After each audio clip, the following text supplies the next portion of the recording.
So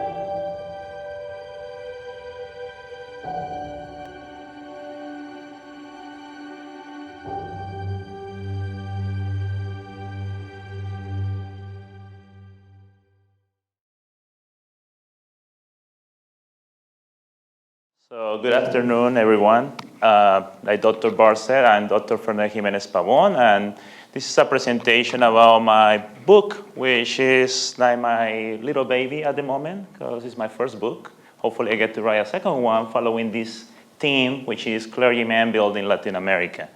So first of all, here is like the front cover of the book. You can find it online. I will show you a QR code at the end where you can scan it, and you can see if you want to purchase it and read it, still watching Netflix or Amazon Prime or anything like that, you can read my book. That would be an idea.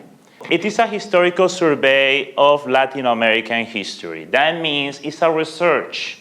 It's a research that covers different elements that make Latin American independent. So a little bit about me. Dr. Barr already mentioned a lot about me, but I will kind of rephrase that information. So I am Dr. Jimenez-Pabon, and I am from Colombia, and from Bogota. That's the city of Bogota where I came from. Then also I am an alumni from Lone Star College. I work here as a student aide for 4 years and in the Fine Arts Gallery, back in the time when it was like in the ticket office.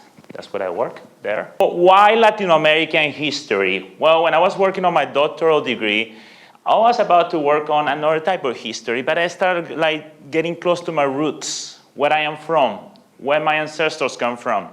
So I started thinking of my Hispanic origins, and I thought this week would be like a perfect week to talk about Hispanic history, since we are in the Hispanic Heritage Month.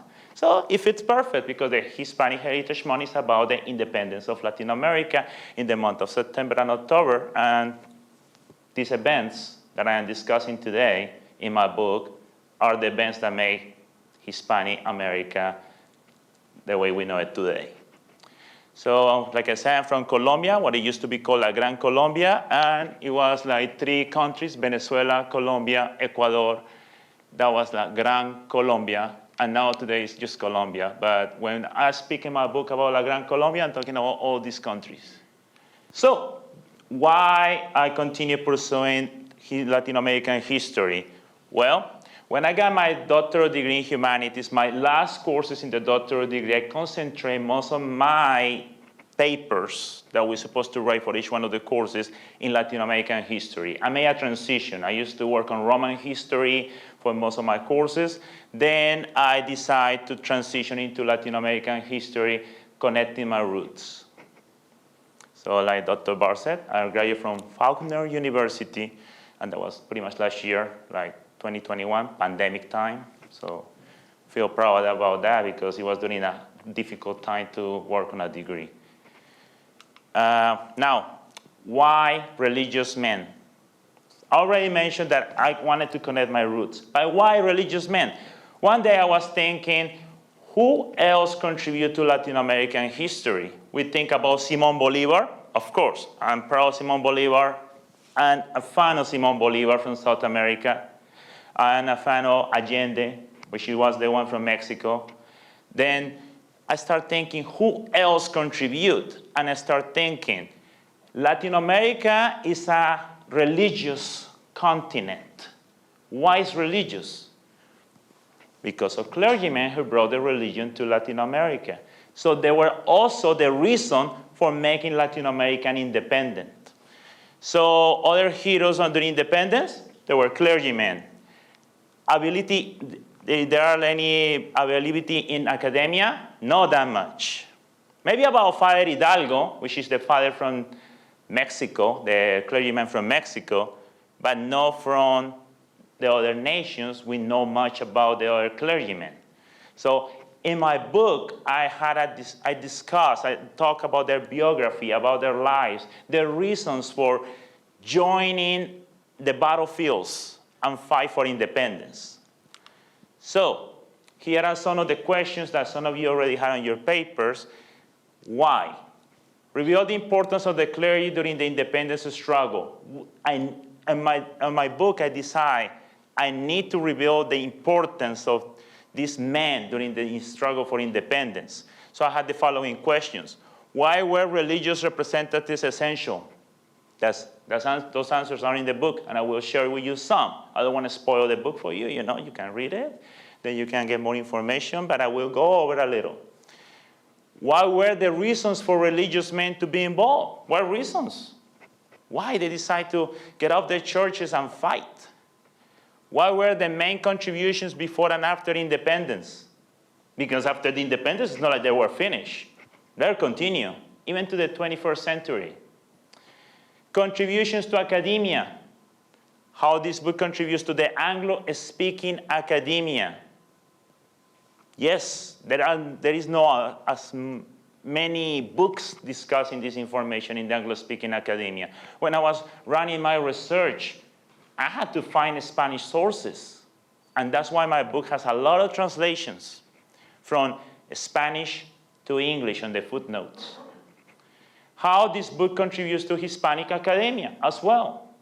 There is a lot of information about the father from Mexico, but then as much as the father from Central America and South America. I will explain that in a moment. So, main elements from the book, 3 regions. North, Mexico, Central America, South America. I didn't discuss much about this area because the book will be like 600 or 1,000 pages long. So I keep it short. It's only 300, 310, bibliography doesn't count. That covers this section right here. Now, who's the first father that I introduced? Father Hidalgo. This is the father that most people know. He's the kind of one who woke up Latin America like, we can fight, we can declare ourselves independent and fight for our freedom. So Father Hidalgo is famous for his Grito de Dolores. That's the call for independence in a small town of Dolores. Now, what happened after that? He didn't get to see his country independent. He got arrested, executed, but he left a legacy. Then other heroes, other patriots follow his idea. So if you go to Mexico and mention Father Hidalgo, people know who is Father Hidalgo. But that's the only country that really takes into consideration a clergyman. So like I said, in Mexico right there, Father Hidalgo. For Central America, Central Americans know about this father. Father Jose Matias Delgado. He also fought for independence, but not in a bellical way, not like he went into the battlefield, but more through his position as a priest, doctor of the faith. He had a doctor on law. He was a lawyer. So he helped that way. Central America didn't see as much war, fight, blood compared to Mexico. Then Fray Ignacio Mariño y Torres. He is the one from La Gran Colombia. This one, surprisingly, not many people know about it. In my book, I mentioned a part where it says, there is an image in the National Museum of Bogota, Colombia, of an elegant officer with white outfit, but nobody knows who he is. So I decided to research about him. And surprisingly, he's the one who told Simón Bolívar, don't attack Venezuela. Venezuela is strong. Go to Bogota. And thanks to that decision, Simón Bolívar granted independence to Colombia, starting on Colombia, what it was called La Nueva Granada back then, and it became La Gran Colombia. So, and not many Colombians know about him. I asked my fellow Colombians, do you know who is Fray Mariño? No, really. He was like the main corner for his army, for Simón Bolívar's army. Now, speaking of my research, this is a historical survey. It's not like a novel that I write, whatever my imagination says. It's a research. So, known history, Father Hidalgo's history, that's known. You can find that anywhere. You can do a search online. type the word, the name, Father Hidalgo y Costilla, it will show you a lot of books that will talk about Father Hidalgo. So I use him first. So led to religious men participation. That's what I start deciding to what research to pursue. So find the reasons for Father Hidalgo to become the leader of the insurgency in Mexico, as well as the clergyman that I already mentioned. So as I conduct my research, it revealed to more sources, and more sources that make into the bibliographies that you will see in the book. So the approach for the research, clergymen's biographies, education background. Each one of those clergymen had an excellent educational background. There were educators as there were students. They were community workers. Prior to the independence time, they saw what was happening to their people, and that's why they decided to join forces. What happened during the wars, my book discusses. What happened to many of them? Father Hidalgo, like I said, he didn't survive. The other two, they survived. And what happened after independence? It has more information. Like what happened after independence? They helped to build the countries that we know today as Guatemala, El Salvador, República Dominicana, etc. And Colombia, Bolivia, Venezuela. They helped afterwards building the government, especially Father Mariño from Colombia and Delgado from Central America. They were helping on the establishment of how to build the government, what kind of government they should follow. Like back when in the United States, the founding fathers said, what kind of government we're gonna follow? We're gonna have a king, we're gonna have what, an emperor, what we're gonna have? They followed a similar idea like the United States.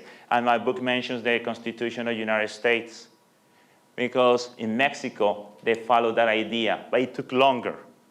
It wasn't like in the early late 18th century, but instead it was 40 years later that they followed the same steps.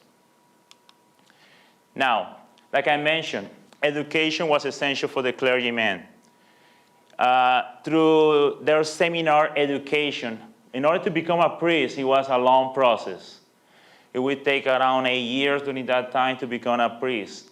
And they had to learn from the great books from different authors from antiquity. So they got those ideas like Summa Theologica and other literature that discusses the liberties men should have, the freedom that men should have, and that were contradicted by the Spanish crown. So these priests, they were working on that too. They were learning. They were like changing their mind as they saw how natives, mestizos, and blacks were suffering every day as they were working in their parishes, churches. They saw that what they learned in the school was not happening. So that's why. That's one of the reasons I found in the research, and you can see it in the book. Their greater intellect, they continue researching and learning from information from Europe. Decided to learn more, as I already mentioned, and they made the connection. These are some of the list of books that they kind of study that I found in my research. They studied The City of God by Agustin Hippo, Summa Theologica from St. Thomas, especially Fray Mariño, because he graduated from the University of St. Thomas in Colombia, Bogota, Colombia. So the Summa Theologica was an element in his studies that made him kind of why this is happening is the Summa Theologica saying that men are free. So that's one of the reasons. The orator and laws from Marcus Tullius Cicero, Roman. The first Philippi by Orugis. The Declaration of Independence by Thomas Jefferson. Yeah, Father Hidalgo. I was learning from that. The Topicon and Index, the great ideas. I used that information when I found similarities and books that they read. It was found in that book. Then of course, my research led me to Spanish literature. Declaración de los Derechos sobre los Indios, Relations about the Indians by Francisco de Vitoria. That is another important element. Even before the start for independence, Francisco de Vitoria in the 17th century was fighting for the natives' rights. and Historia Antigua de Mexico. That's what it discusses all the history of Mexico from conquest all the way to mid-18th century. And Cuadro Histórico de la Revolución Mexicana. This one right here is the one who wrote what Fire Hidalgo was doing and the Patriots. So this is like the book that kind of led my investigation in the north part of the Americas, which was through Fire Hidalgo's independence. Now, reasons for clergymen to join the insurgency. I already told you, seminarian education. That was a key element. They were learning the Summa Theologica. They were learning from other important historians and also the Bible. They use it a lot to understand why men were not free if their religion said they should be free. Their parish work, working close with the people, working close with the natives, working like 101, like Fire Hidalgo was trying to make a kind of school where we all help natives and mestizos to get greater intellect. And he saw what was happening. They were not getting any rights. And worldwide events, since they were academic men, they were cultural men, they read newspapers from out the world, and the French invasion in Spain was like a waking call. Because in the 1808, they saw that it was possible to fight Spain. Then similarities among these priests, seminarian education. They were close to the people, particularly this one. He was kind of a troublemaker, like when he was in seminarian school, so they sent him to the east of Colombia to be a missionary. Then that was kind of a mistake for the Spanish rule to send him there, because he's the one who showed natives and mestizos that it's possible to join forces and fight back. Now, another element that I want to bring is El Grito de Dolores. Fire Hidalgo mentioned this Grito de Dolores. We'll read it to you, but it will be in Spanish, but I read some of it. Mis amigos y compatriotas, no existe ya para nosotros ni el rey ni los tributos. Esta gabela vergonzosa que solo conviene a los esclavos la hemos sobrellevado hace 3 siglos. The first sentence is saying, actually I have the translation here. My friends and compatriots, there is no longer for us either the king or the tributes. This shameful cabal that only suits the slaves we had endured 3 centuries ago, and sign of tyranny and servitude.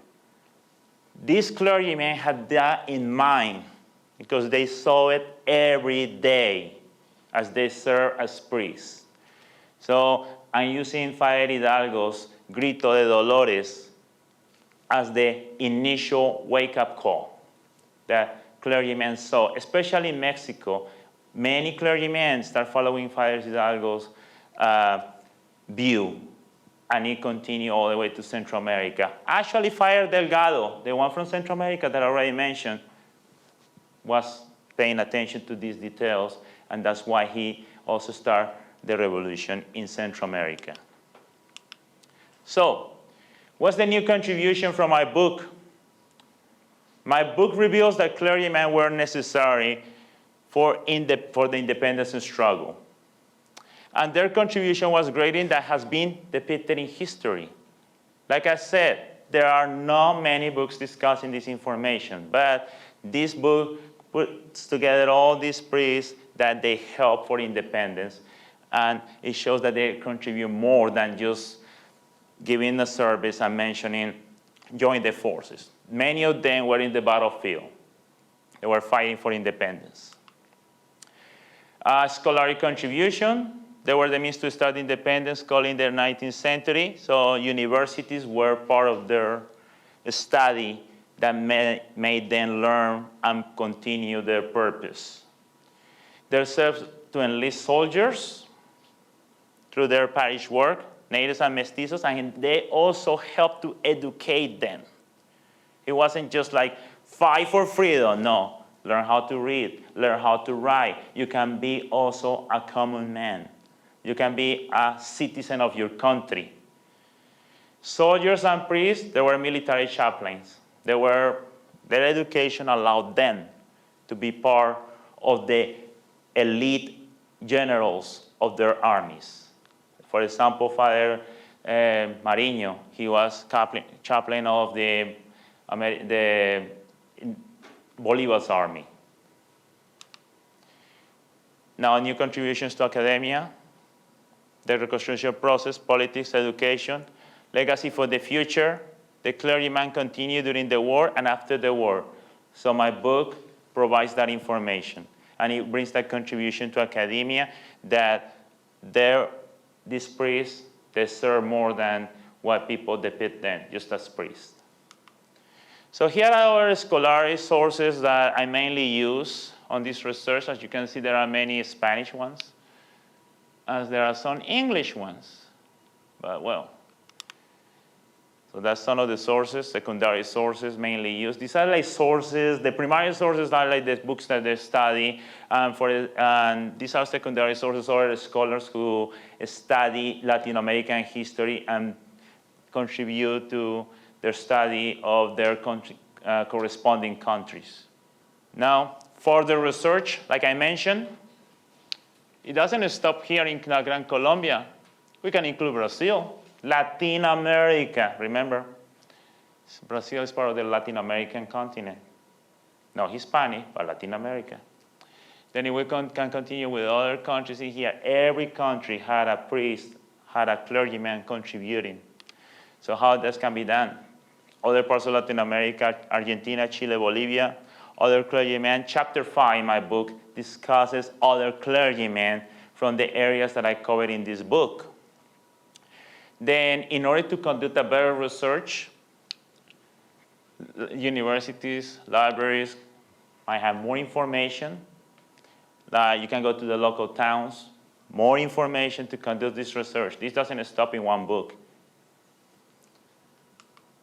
Then this is it. Thank you. And here is the QR code if you want to go to the place where you can purchase it. Okay, thank you. You had any questions?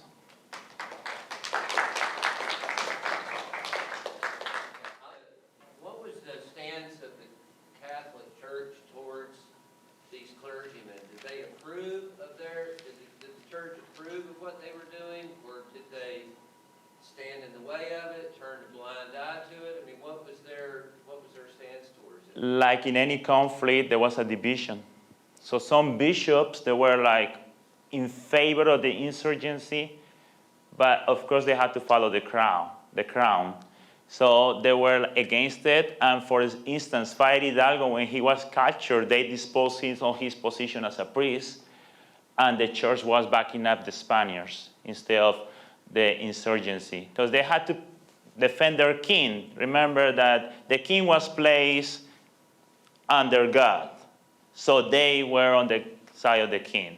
As there were other priests who said, fine, we're just going to help the insurgency and leave. Oh, by the way, I didn't repeat your question. What was the position of the regular Catholic Church during this time when the priests were when they were fighting for independence? Any more questions? Yes. So how do you know where to go to find the information to do this kind of research? When I started research, my book on chapter 1 talks about the independence of each one of the nations that I cover. So I decided to focus on 3 areas: North, Central, and South. So I start with North, then I provide an overview. Then I start researching of who contribute first. Then it start revealing, for the North it was easy, it was Mexico, Father Hidalgo. But for Central America, then it revealed the information of Matias Delgado. That was also it was obvious for the Hispanic academia in Central America that Father Matias Delgado was helping, but it's not in the Anglo-speaking academia as much. The difficult one was South America. Father Mariño, nobody knew about him, so I started researching on who was around with Simon Bolivar, then it revealed the name. As soon as I got that name, I started researching and researching for what else did he do. Then there were like a few books, few resources, and that built a bigger bibliography. A lot of work. Yeah, it took like 6 months. But yes. So you're publishing this book for an academic audience here, but you say a lot of this is not known in Colombia. Do you publish some of this information to a Colombian audience in Spanish? Dr. Brennan is asking me if I have gonna publish or have published this information in Spanish in Colombia. Yes, I am thinking of doing it. I have a friend of mine who has published a number of books in Colombia, and see what we can do and translate the whole book into Spanish. So probably I will take the footnotes in English and keep the regular ones that I have in Spanish. Yes? Well, I mean, you're a graduate of Lone Star College-Kingwood, so, and I'm sure we've got students in the audience right now thinking, I could never write a book. So what did you share with our students about education and how and what opportunities it opens up for them? Could you talk about your own story a little bit? Okay, Dr. Barr is asking me, like many of you are here at Lone Star College-Kingwood and an alumni from Lone Star College, and I wrote a book and you see that like a difficult task. So what I can share about education? Well, first of all, education is the key to success.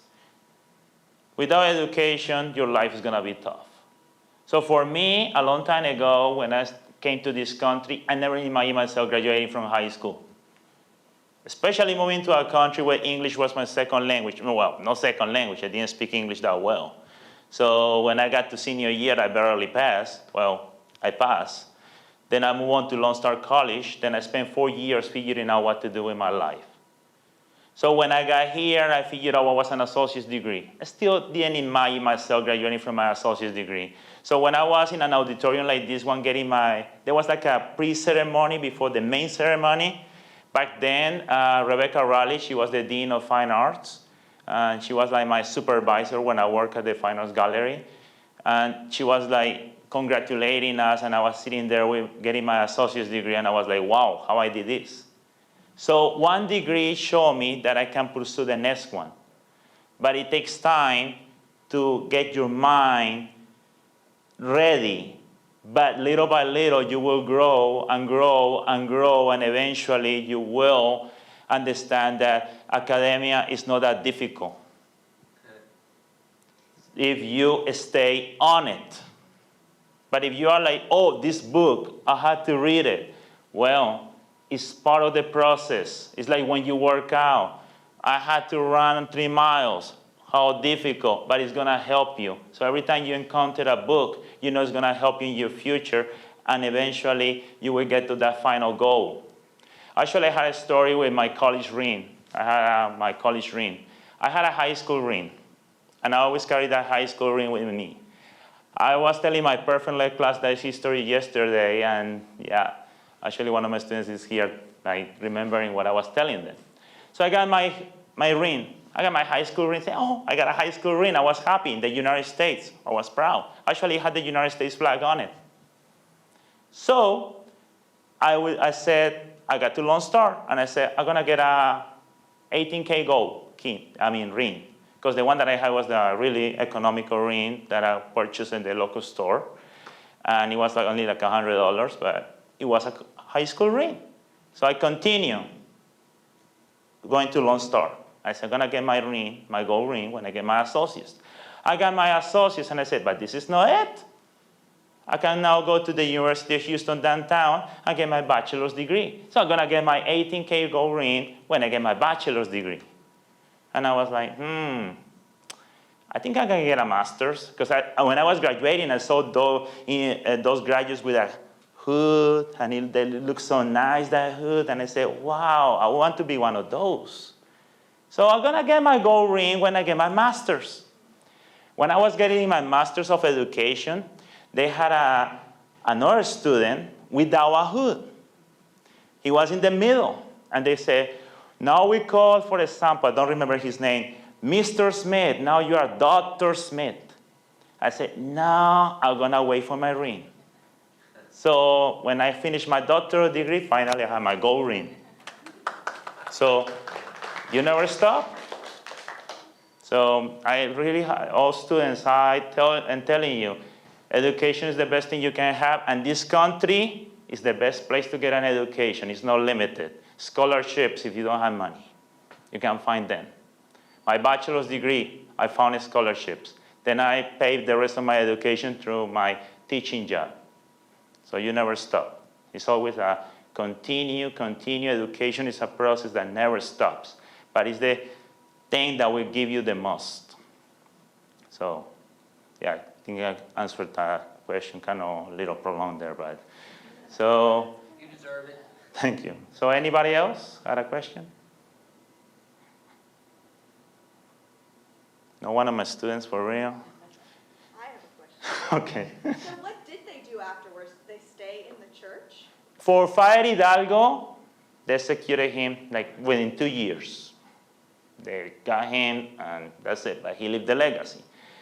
Father Matias Delgado, he stayed quiet. They arrested him first, but for some reason he got connections since he was a lawyer.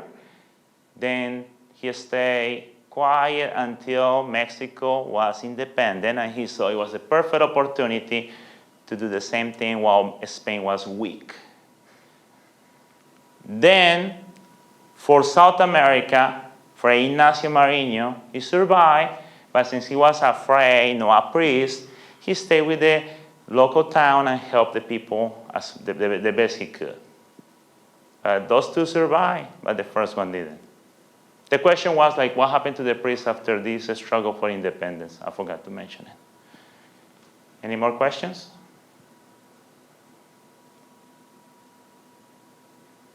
Go ahead. How did you feel like while you were writing the book? Like, how did you like mentally process where you were finding out and like? Can you? How did you mentally or like feel while you were finding all those things? Like, how did you mentally process them and like understand them? What was your point of view?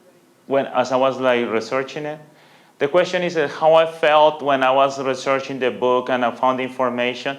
Well, every time I find a source, I feel curious. Then I continue looking more because my curiosity opened more. I was like, oh wow, so this Fray Mariño was a troublemaker priest when he was in St. Thomas University. What happened afterwards? Then I looked for another source. He went to the plains of Colombia and he started like training natives and mestizos and blacks to fight for independence. So that was interesting. So that's, like I said, something that I want to add.